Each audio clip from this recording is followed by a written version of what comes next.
Hey everyone, welcome to another episode of Under the Microscope here on Music of the Mountains, Jindo Dog Journeys. So today we're going to be looking at a fabulous album that the excerpt of that song that I was just playing on my acoustic guitar is off of. And that would be this gem right here. Alice in Chains Sap EP. Okay, now this is a vinyl edition that was released just recently on Record Store Day, November 27th, 2020. So 2020 has had some unique record store days this year because of the pandemic. So I think that there's been kind of a series of mini record store days, if you will, that have come out at various points through the year. So the last one was Black Friday, and this is a fabulous vinyl release of Alice in Chains Sap EP that came out on this last record store day. So if you're not familiar with the Sap EP, just real briefly, this was a recording of mostly acoustic songs that the band did in late 1991, 1992, that is sandwiched, of course, in between their first two LPs, Facelift, which came out in 1990, and Dirt, which came out in 1992. This was recorded in Seattle with a few other guests that appear on the album, fellow Seattle musicians. We have Ann Wilson from Heart, we have Chris Cornell, of course from Soundgarden, the late Chris Cornell, and Mark Arm from the Seattle group Mudhoney. So that group joined Alice in Chains to record these fabulous, mostly acoustic songs that the band then chose to release very unceremoniously with virtually no marketing or promotion from the record company. So if you listen to some interviews with Jerry Cantrell, he has talked about this was an Easter egg. He's used that term, Easter egg, that was just released virtually anonymously as a treat for the fans that they had established by then.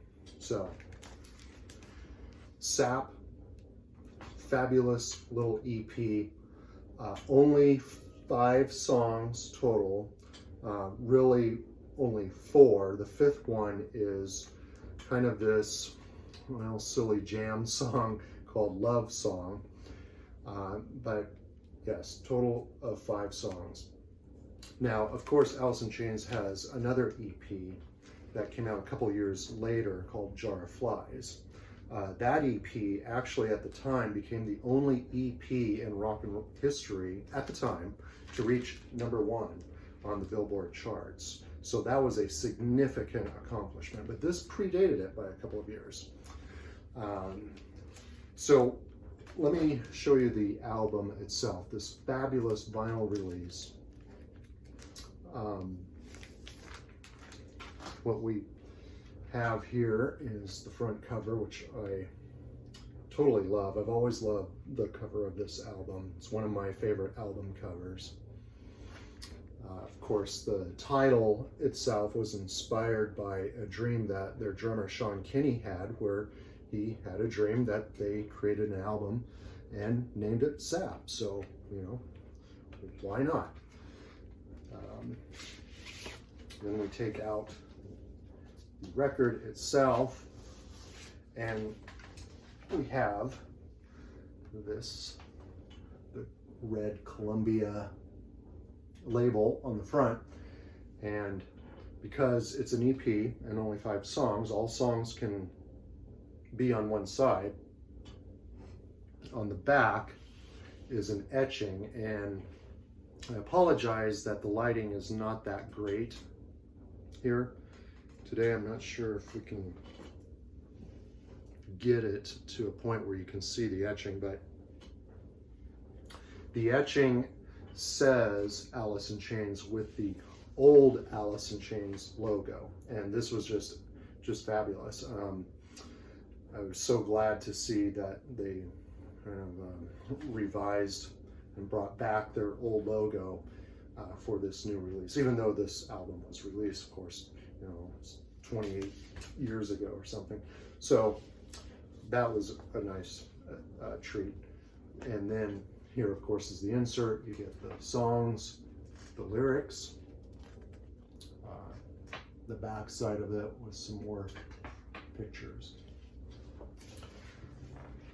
So I was really glad to see that this was released individually as its own release. Now, why do I say that? Well, that's because you could always get Sap on vinyl, but it came with Jar of Flies. And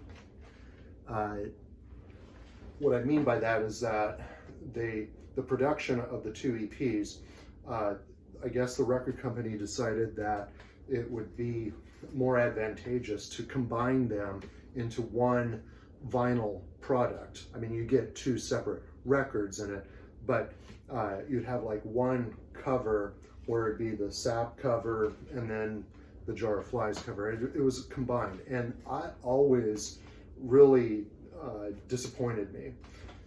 These are two separate entities, and they deserve their own treatment, if you will. They should be maintained as separate releases. So that always frustrated me, and they did it with the CD version too. You would always find the CD version of Sap and Jar of Flies together, where you have two discs, Sap and Jar of Flies, and then the artwork for each.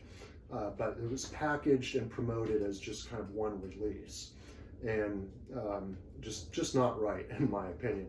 They really deserve their own separate treatment, and this album in particular needed its own packaging and release as a vinyl product. So I am excited and very glad that they finally did that.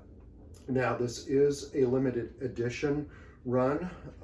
As I understand, there are only about 8,500 of these releases that are going to be available. So if you don't have Sap on vinyl and you've always loved Alice in Chains music, and maybe you have Sap like on CD or on digital releases, I would encourage you to seek this out before it's gone.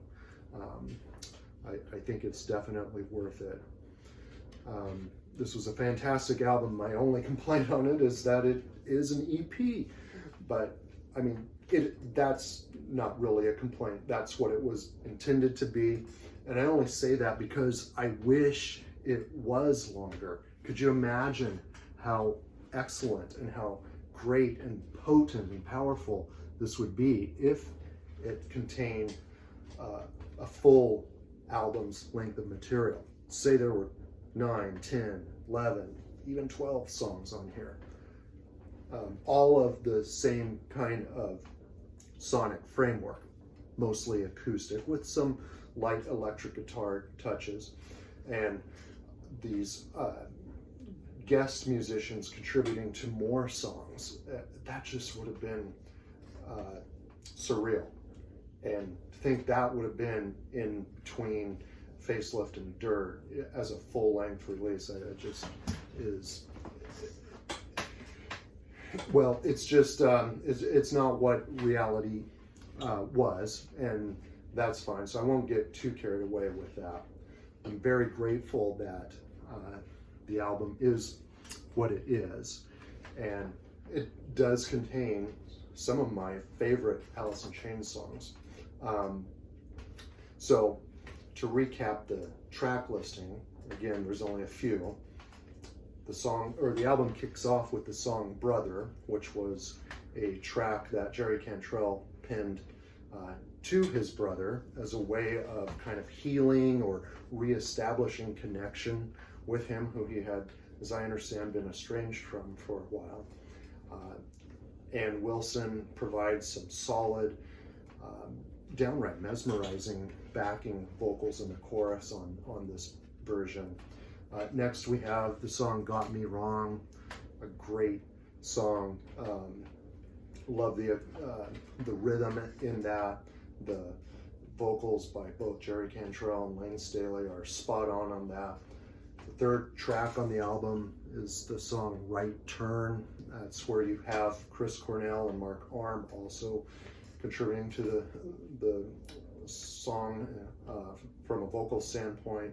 And then the last main real song on the album is called Am I Inside, and that was the song that I was playing an excerpt from earlier on.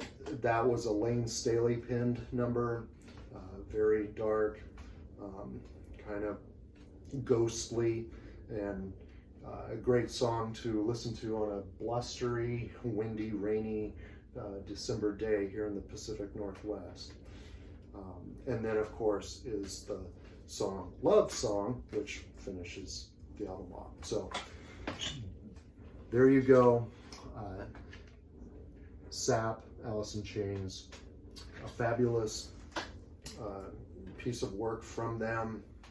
And I also had heard that during these sessions, and I'm not sure if this is completely true or not, but that during these sessions recording Sap was when they actually demoed and came up with the full song structure, although in a demo form, for both Rooster and Wood, which of course would appear on the legendary Dirt album that would come out in late 1992. Anyway, wanted to spend some time putting this under the microscope because I don't think it completely gets the attention it deserves compared to their other EP, Jar of Flies, for the reasons I kind of alluded to earlier, and that it's sandwiched between two legendary full-length harder rock albums that they released in Facelift and Dirt. This is a fantastic little gem, and certainly the special edition vinyl release is worth your time and attention as well. So have a great day, everyone. Let me know what you think of Sap, and take care, and we'll see you again soon.